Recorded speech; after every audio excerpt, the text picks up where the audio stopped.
I'm Carol Jago, and I've been a teacher for 32 years in middle and high school. I'm past president of the National Council of Teachers of English and associate director at the California Reading and Literature Project at UCLA. I think it's important to conceive of literacy in the 21st century as being multi-text. That is, that yes, it's about reading, good reading comprehension, deep possession of reading skills, but it's also about reading the world.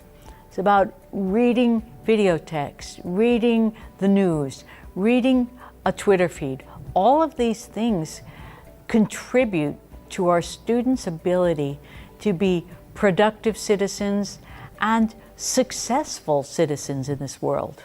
This morning in my keynote, I tried to talk about the importance of literacy not only in language arts, but across the disciplines. And what was important to me was to be clear that it's not about having English teachers fix students so that they can read in history or science, but rather to consider that there are very particular ways scientists, historians employ literacy, and that in fact those teachers are the best teachers of those skills.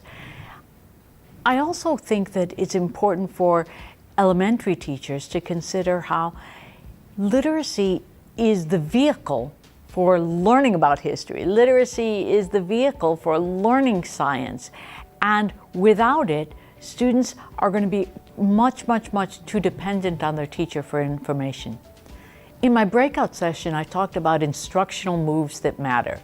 That is, building on, drawing from John Hattie's work in terms of which instructional moves have the greatest effect on students. And I think that one aha for me in reading his work is that most of the things we do have an effect, but some have such a greater effect.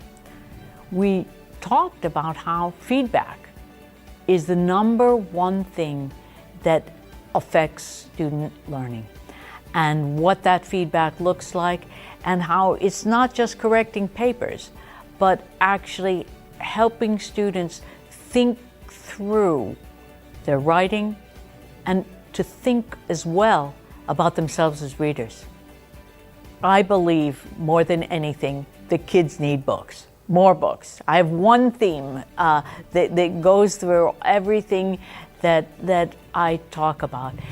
And what does this mean? This means offering students access in the classroom, in libraries, in their life, to the thinking that's gone before. Many of our students never see an adult in their lives reading. We need to make sure that our educational communities foster a love of reading, but also the doing of that reading.